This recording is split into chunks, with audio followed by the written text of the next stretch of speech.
Can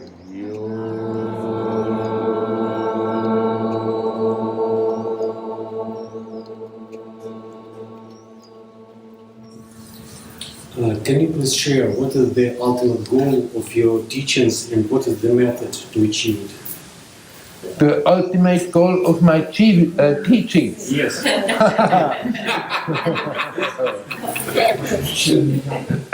People have started to come and I started to talk and then I kept on talking.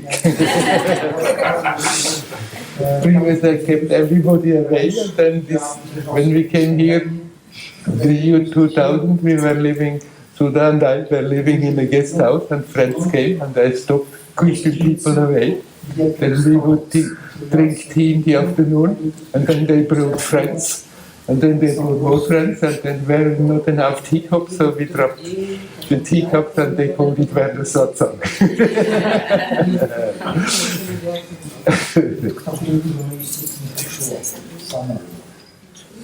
What is the point in coming together like this?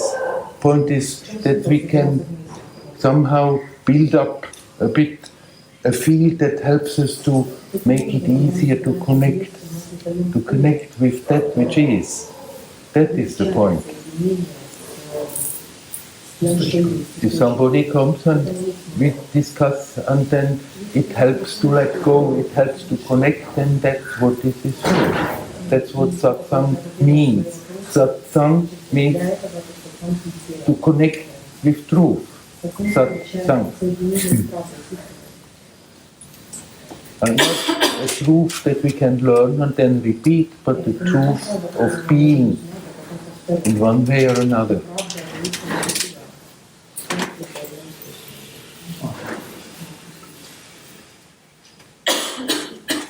I haven't an agenda and think, okay, I have to achieve this or that. If somebody wants to come and listen to what I'm blabbering, you're welcome to do so.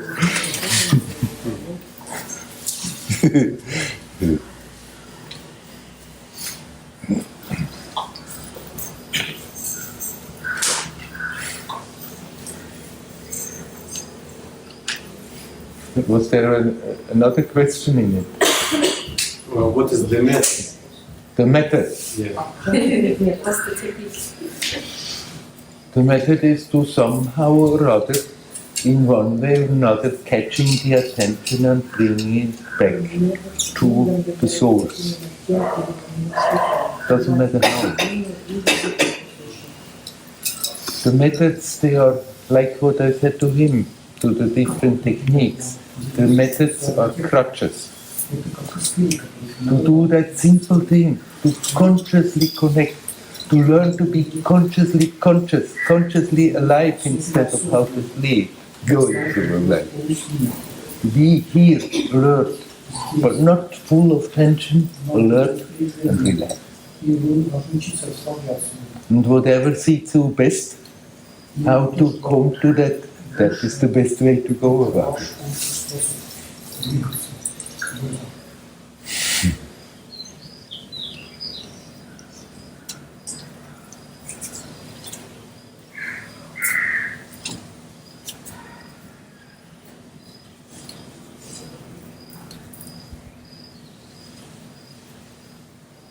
Could you say that your goal is helping people?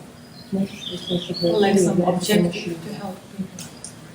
I can't say that this is a goal of mine. It's just happening. I'm just thinking about, in general, about this role of the teacher, the one who is more conscious. Well, on one hand, it's like that person is already like looking into reality objectively, somehow accepting what is. But then at least from some teachings, it looks like there is this wish to help, and that means it's changing reality. we are not separate. Everything is connected. And for some time in this story, it was right to isolate and not to externally connect, and then it felt it was right to connect. А потом в какой-то момент будет правильно делиться с людьми тем, что я... I'm doing this sort of by the way. Most of the time I'm spending by myself. And I'm not having the vocation going round. And in the beginning, when I started, then people kept on inviting me everywhere, all over the world, come and do satsangs there. But then they got tired of it because I never went anywhere. So it's not my job to be a teacher with a certain goal. So if people come and want to share in this, then okay, it's happening. So you talk about yourself, but you also mentioned that it's like times are different. That before it was more usual to be like hermits, Yeah. and now it's more to open up. So how would you describe this? Like, what is behind this times changing? Like, is there any force that makes it change?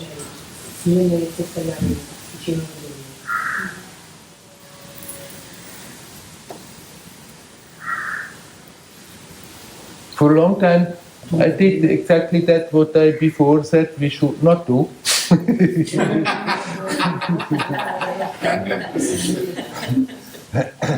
Had an idea. When I started to come across yoga, at least I found true yoga immediately. Had luckily a very good yoga teacher. When I was 14 in Switzerland, there were not always everywhere yoga schools in every corner, but there was a yoga school with an Indian man from Madras and a Hungarian woman. Elizabeth Hatch, maybe some have heard the name. And they gave already immediately a very good direction. They quoted all the time Ramana Maharshi, Sri Ramakrishna. And so it felt, there could be some meaning in this whole damn story. Because I always doubted that before. But then, learning more, reading more, then I had a goal. Started to have that idea. I have to struggle, I have to work to get enlightenment. Took another 11 years until I finally left Switzerland, came to India, but now I'm still here, 45 years later. But first I was fully there. I have to work, I have to somehow... First I studied Vedanta in Chinmaya Mission in Bombay, but then I found out that's not my cup of tea, too much books, too much Sanskrit grammar rules. I don't want to do it. But then I found my teacher in Kerala. She was very unknown, just a young crazy mystic there in a little fisher village in Kerala. We were just a handful of people with her at that time. She became after that famous as Ammaji, hugging Amma. Now it's and she led everyone in their own way, and she saw that's how I'm functioning. So instead of telling me, okay, relax, she said, yes, you want to sit, you can't sit, don't do anything else, and increase your desire for realization more. I wouldn't anyhow function like this. So that's what then I did for another 9 years until the whole structure started to crumble down. Always thinking I have to work, and finally it makes somehow boom, and that's the end of the story. There's no end of the story. There's not a boom, and then that's it. Wherever you are, there's still infinity beyond. Всегда есть бесконечное давно. But it is possible that they eventually rotate into a new perspective, how you are functioning, how you are experiencing yourself and this whole damn story. And that after that, После этого it just became more normal to be with people again.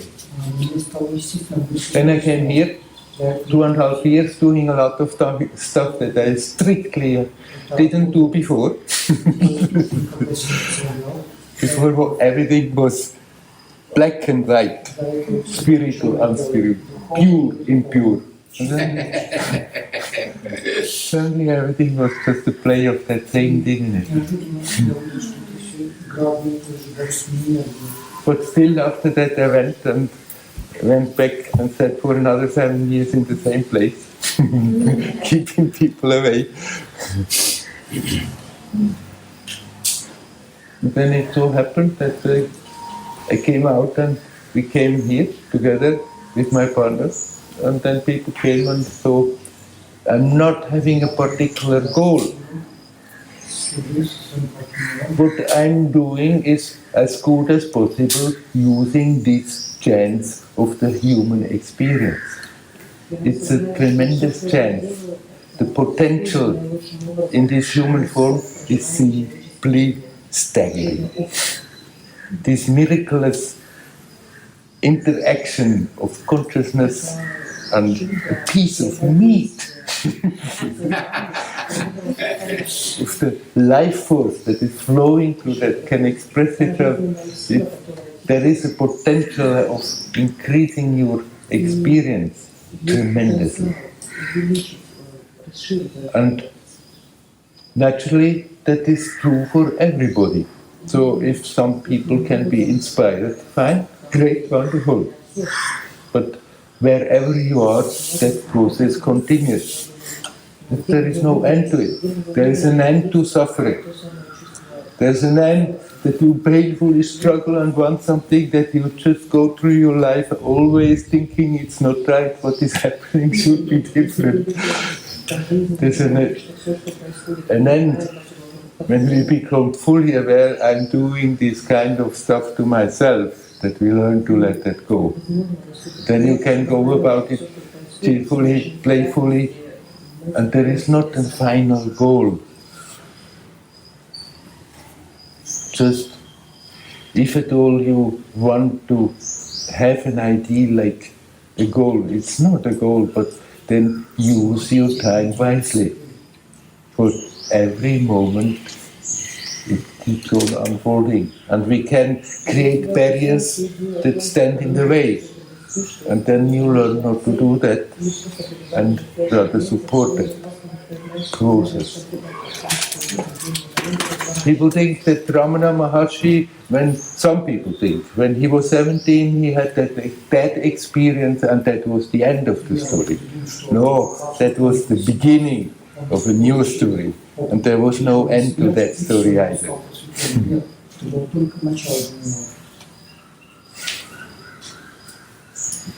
Бесконечный путь.